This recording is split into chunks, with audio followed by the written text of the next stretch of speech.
Assalamualaikum warahmatullahi wabarakatuh. Salam sejahtera untuk kita semua. Perkenalkan, saya Umi Fadila Fatoni, dosen Politeknik STI Bisnis, program studi D3 Akuntansi. Perkenankan saya akan menjelaskan tentang mata kuliah yang saya ampu, yaitu mata kuliah kewirausahaan dengan menggunakan metode DIA, Delivery, Interaction, and Assessment. Video ini dibuat dengan tujuan sebagai syarat untuk mengikuti sertifikasi dosen tahun 2025 dalam unjuk kerja Tridharma Perguruan Tinggi atau PDD UKTPT, khususnya dalam aspek pengajaran. Saya akan memulai dengan deskripsi umum terkait mata kuliah kewirausahaan. Mata kuliah kewirausahaan merupakan mata kuliah wajib yang harus diikuti oleh mahasiswa semester 1 dengan bobot 2 SKS. Pada mata kuliah ini, mahasiswa diharapkan mampu memahami karakteristik seorang wirausaha serta mengembangkan kreativitas dan mendeteksi peluang pasar, serta mampu menganalisis potensi diri dan pengembangan produk yang efektif dan mampu menyusun rencana bisnis yang dapat diajukan kepada mitra pemodal, serta mampu membuat strategi pemasaran yang efektif dan melakukan teknik penjualan yang baik. Mata kuliah kewirausahaan berisi tentang bahasan pokok. Yang pertama, konsep dasar dan peran kewirausahaan. Yang kedua, peluang pasar. Yang ketiga, analisis pasar. Yang keempat, bisnis plan dan inovasi. Yang kelima, perencanaan usaha. Keenam, strategi proposal bisnis. Ketujuh, strategi pemasaran efektif dan teknik penjualan yang baik. Kedelapan, strategi pendanaan usaha disertakan dengan pembuatan laporan keuangan bagi usaha kecil dan menengah serta perpajakan di Indonesia. Capaian pembelajaran lulusan untuk mata kuliah kewirausahaan yang pertama, menjunjung tinggi nilai kemanusiaan dalam menjalankan tugas berdasarkan agama, moral, dan juga etika. Yang kedua, menginternalisasi semangat kemandirian, kejuangan, dan kewirausahaan. Yang ketiga, mampu memecahkan masalah pekerjaan dengan sifat yang konteks yang sesuai dengan bidang keahlian terapannya, didasarkan pemikiran logis, inovatif, dan bertanggung jawab atas hasilnya secara mandiri. Yang keempat, mampu bekerja sama, berkomunikasi, dan berinovatif dalam pekerjaannya. Yang kelima, mampu bertanggung jawab atas pencapaian hasil kerja kelompok dan melakukan supervisi dan evaluasi terhadap penyelesaian pekerjaan yang ditugaskan kepada pekerja yang berada di bawah tanggung jawabnya. Serta yang keenam, mampu melakukan proses evaluasi diri terhadap kelompok kerja yang berada di bawah tanggung jawabnya dan mengelola pengembangan kompetensi kerja secara mandiri. Capaian pembelajaran mata kuliah kewirausahaan atau CPMK yang pertama, mahasiswa mampu memahami tentang dasar kewirausahaan. Yang kedua, mahasiswa mampu memahami peluang usaha dan menganalisa pasar. Yang ketiga, mahasiswa mampu memahami dan membuat bisnis plan. Yang keempat, mahasiswa mampu membuat strategi pemasaran dan teknik penjualan. Dan yang kelima, mahasiswa mampu memahami strategi serta pendanaan usaha dan juga perpajakan Indonesia. Untuk referensi mengajar mata kuliah kewirausahaan, menggunakan beberapa buku referensi yang diantaranya adalah buku kewirausahaan untuk mahasiswa vokasi Danis Maulana MBA, Entrepreneurship Dr. Haji Muhammad Syahrial Yusuf Lentera Ilmu, Anakku Maukah Kau Jadi Pengusaha Dr. Haji Syahrial Yusuf Lentera Ilmu, dan didukung dengan buku dari Renal Kasali dan kawan-kawan 2010, Modul Kewirausahaan Jakarta Selatan Penerbit Hikmah, serta Accounting Practice 2019, Umi Fadila Fatoni, Fenty Nurlaili, Politeknik STI Bisnis. dan disertakan dengan pemutaran video pengusaha sukses.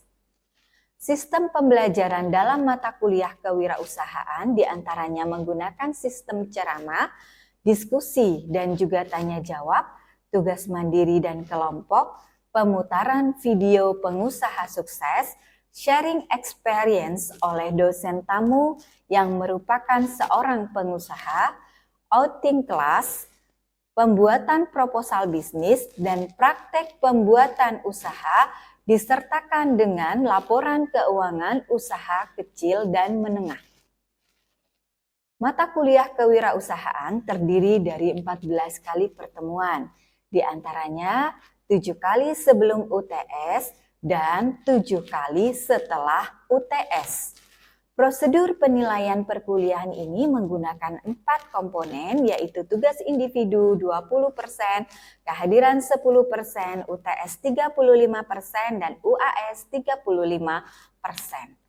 Demikian informasi yang bisa saya sampaikan mengenai mata kuliah kewirausahaan. Dan berikutnya akan saya berikan cuplikan bagaimana proses pembelajaran secara tatap muka di ruang kelas. Selamat menyaksikan. Assalamualaikum warahmatullahi wabarakatuh. Waalaikumsalam warahmatullahi wabarakatuh. Selamat siang semuanya. Siang, Bu. Alhamdulillah hari ini kita bisa berkumpul kembali, berjumpa kembali dalam keadaan sehat dan tentunya dalam keadaan yang bahagia. Hari ini adalah mata kuliah kewirausahaan dan ini merupakan pertemuan ke-13 ya.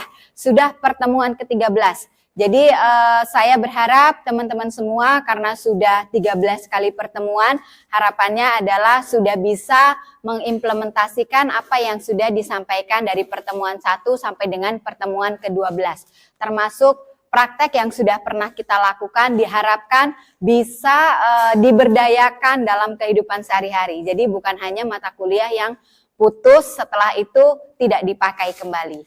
Hari ini saya akan akan mengajarkan tentang strategi pemasaran dan teknik penjualan.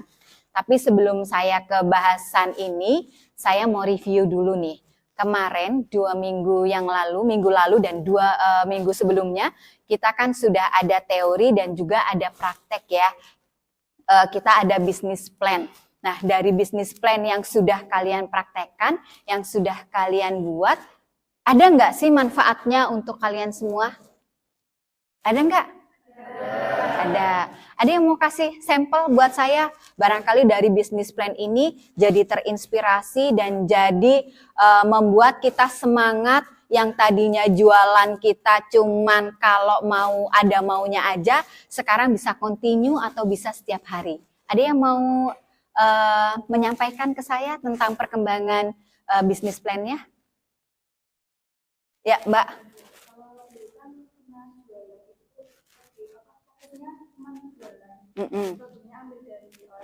Iya. Kalau sekarang lagi planning buat rencanain produksi sendiri gitu. Kalau yang sudah berjalan ini berarti menjual dagangan milik orang lain. Saat ini sedang memproduksi usaha sendiri. Produksinya apa, Mbak? Tentang apa? Kue basah. Sekarang untuk penjualan kalau kemarin itu nyampe berapa omsetnya?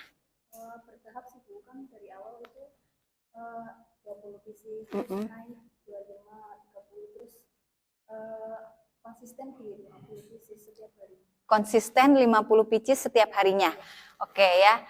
Semoga yang lain juga bisa mengikuti jejak Mbak Ana, supaya nanti apa yang sudah disampaikan bahwa kewirausahaan ini ilmu yang sangat penting untuk mahasiswa karena apa? Selain dia bisa untuk mengembangkan potensi diri, tetapi dia juga bisa menciptakan lapangan pekerjaan untuk orang banyak. Jadi harapannya adalah kita bisa menjadi seorang pengusaha yang mempunyai karyawan dan bisa membuka lapangan usaha. Nah, kalau kemarin sudah ada bisnis plan, kemudian kita sudah tahu jadi wirausaha itu harus bagaimana, karakternya harus seperti apa. Hari ini kita akan belajar tentang pemasaran dan penjualan. Karena kalau kita punya produk terus kita nggak bisa jual, sia-sia juga.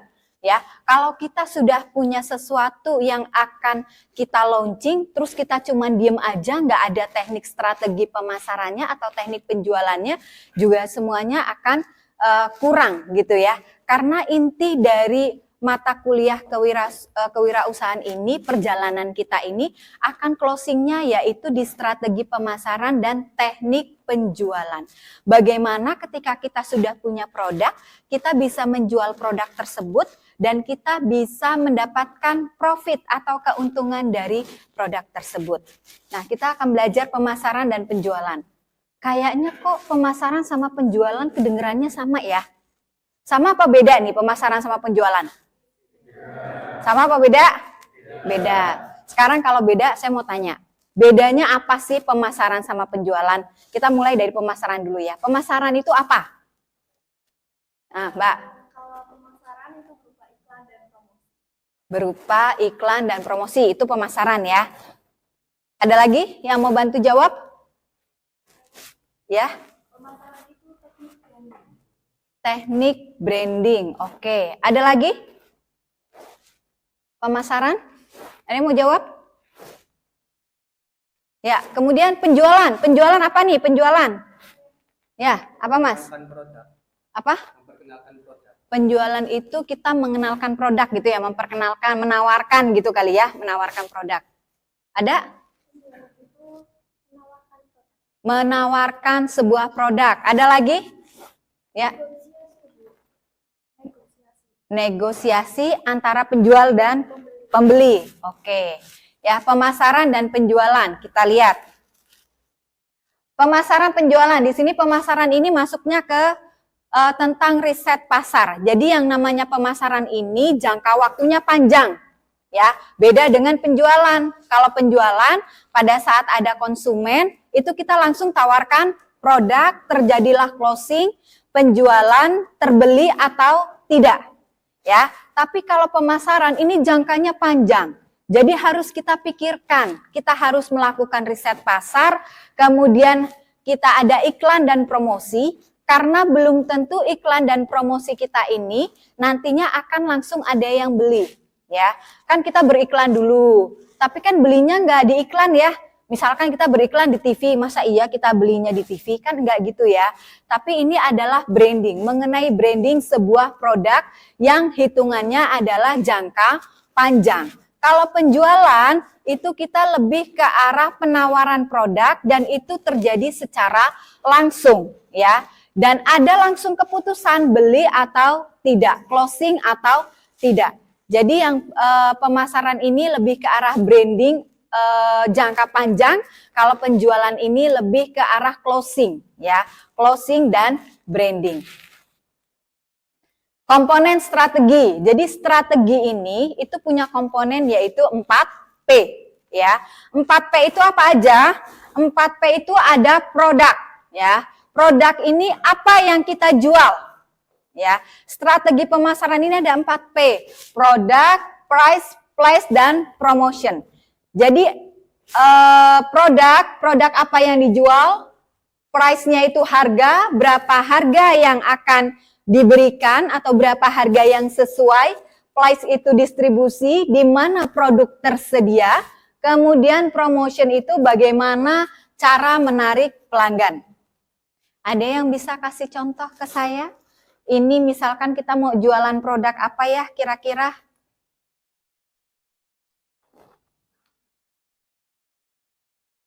Ya. Produk apa yang mau kita jual?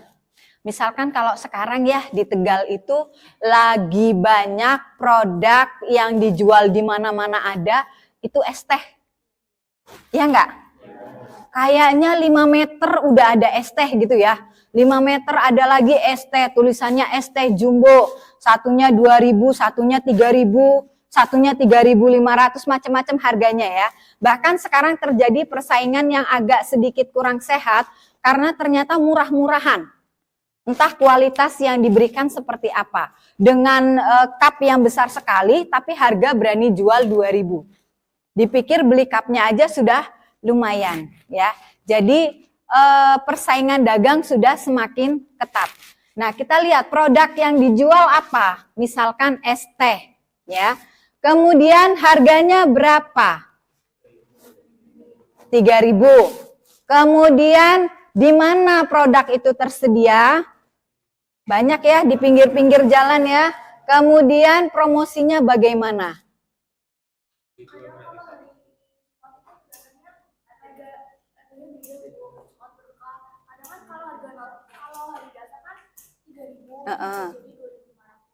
Oh, dari 3.000 karena Jumat berkah jadi 2.500. Berarti pada belinya pas Jumat berkah ya? Oh iya. Ya, terus ada lagi promosinya yang lain?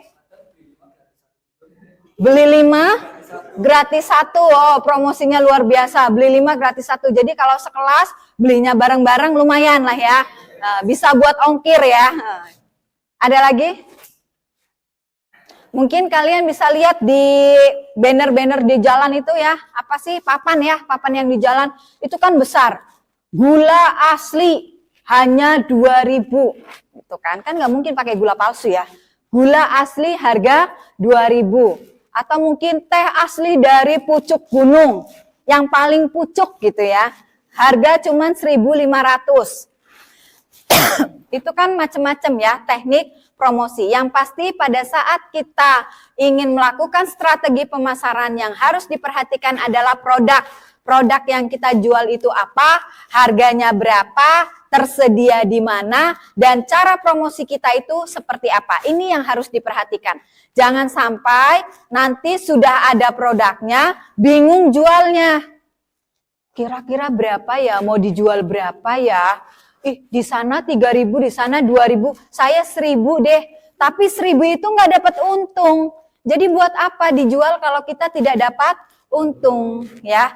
Kita harus benar-benar melihat bagaimana kita menjual supaya mendapatkan profit. Jualan ini tentang profit ya, bukan masalah kita cepat habis, cepat laku, atau kita lebih tenar dibanding dengan yang lain ya. Kemudian kita lakukan analisis pasar. Harus ada kita analisa pasar nih kalau mau bikin strategi pemasaran. Karena apa? Kalau kita nggak tahu pasarnya, nanti malah abu-abu ya. Dagangan kita banyak tidak diminati. Di sini analisa pasar adalah mengenal target ya. Harus ada usia, kebutuhan, kemudian lokasinya di mana. Pada saat kita mau jualan, kita harus tahu target pasar kita siapa. Ya. Kalau jualannya es teh, itu target pasarnya siapa coba?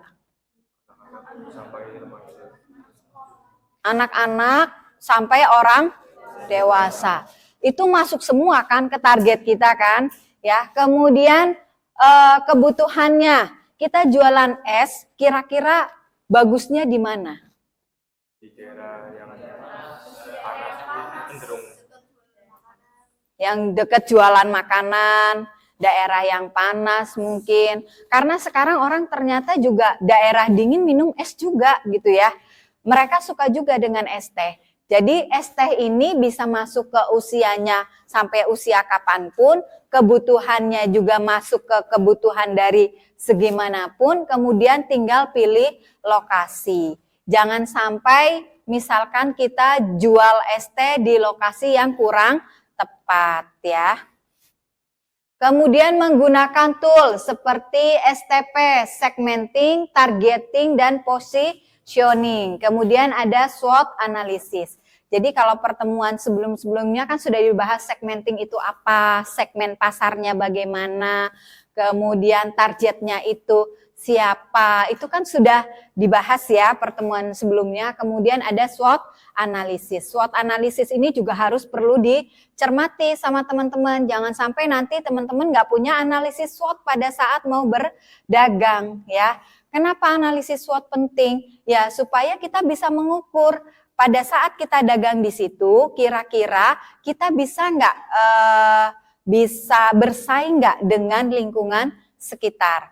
Karena jangan sampai nanti misalkan kita dagang di situ, barang dagangan kita ternyata tidak diminati oleh lingkungan. Atau kita tidak membaca kompetitor. Kompetitor kita ini seperti apa? Ini adalah penting dari analisis SWOT. Kemudian strategi digital marketing. Sekarang ini zamannya sudah zaman digital. Sekarang saya tanya, setiap hari apakah teman-teman semua bertransaksi online? Setiap minggu ada. Dalam 1 minggu berapa kali? 2 sampai 3. Itu pesennya apa? Kebutuhan Makanan. terus Beli paket data. Terus kebutuhan pribadi. Terus token listrik. Udah sampai mikir coba token listrik. Terus bayar. Masya Allah. Bayar apa? Pay letter. Iya, ini mahasiswa rajin mengangsur ya. Ya, jadi banyak hal yang dipromosikan lewat strategi digital marketing. Karena sekarang apa? Sekarang itu banyak orang, jadi kalau handphone itu kita memegang tapi dunia juga terpegang gitu ya. Jadi kita harus menguasai teknik digital marketing juga, bagaimana cara kita berpromosi lewat media sosial seperti sekarang yang lagi booming IG ya. Kemudian main IG enggak? Facebook? Main semua kayaknya ya. TikTok? Nah, di situ kan sumber informasi banyak ya. Teman-teman semua bisa mengakses semua apapun itu bisa ada di media sosial. Makanya sekarang banyak sekali orang beriklan ya di media sosial. Nah, kesalahan umum dalam penjualan. Nah, kalau tadi kan udah tahu nih teknik penjualan seperti apa, supaya closing itu bagaimana. Sekarang kita lihat kesalahan umum dalam penjualan, apa aja sih kesalahan umum. Yang pertama itu terlalu memaksa. Jadi orang dagang itu maksa bener. Sering ya? Jangan-jangan kalian yang maksa. Oh beli dong, ini bagus loh ini, tolong. Ya ada yang memaksa, ada yang memelas. Tolong dong, kalau nggak dibeli nggak makan ini saya gitu ya. Itu adalah kesan-kesan yang memaksa. Jadi hindari kata paksaan pada saat menjual. Juallah profesional ya. Kalian menjual kualitas. Jadi tanpa dipaksa harapannya konsumen akan membeli produk kita. Kemudian yang kedua kurang memahami produk sendiri. Misal kalian adalah sales mobil listrik. Ditanya ini mobil listrik kalau misalkan saya beli terus nanti baterainya lowbat dan tidak ada charger listrik ini bagaimana? Jawabnya saya tanya dulu ya, soalnya saya nggak menguasai, saya bingung, soalnya saya nggak pernah pakai mobil listrik. Ya itu pasti konsumennya langsung kabur. Ya, jadi harus menguasai produk. Kemudian tidak mendengarkan pelanggan. Jadi kalian ngomong terus, Bu perkenalkan produk saya ini kompor listrik yang bisa masak sendiri, jadi tidak perlu diracik, ini. Kalian ngomong terus, malah pelanggannya yang mendengar. Seperti penjelasan saya barusan bahwasannya kita itu selaku penjual menjadi pendengar yang aktif, ya. Menjadi pendengar yang apa? Yang aktif, bukan kita yang aktif berbicara. Jadi tidak mendengarkan pelanggan. Jadi kalau pelanggan lagi ngomong, kita ngomong, pelanggan ngomong nyautin, yaitu nanti bubar, pelanggannya malah justru tidak suka. Dan yang terakhir adalah tidak melakukan tindak lanjut atau tidak di follow up. Ketika ada pembeli datang sudah bertanya dan dia kelihatan tertarik, ketika pembeli menyatakan saya tak pulang dulu ya, nanti saya konsultasi di rumah sama suami, boleh atau tidak membeli produknya. Tapi kalian sebagai penjual malah lupa, tidak follow up ya. Akhirnya si pembeli itu juga lepas karena tidak ditanya. Jadi kalau sudah ada orang bertanya, pada saat orang itu hari itu belum berminat, silakan bisa di follow up lebih lanjut keesokan harinya. Misal ditanya, Ibu bagaimana kemarin kasur spring bed yang saya tawarkan, apa Ibu mau ambil tipe yang mana, yang harga berapa, biar saya bantu untuk pengisian aplikasi pembeliannya. Itu ya. Sudah paham sampai di sini? Paham ya? Jadi itu tadi tentang strategi pemasaran dan juga teknik penjualan.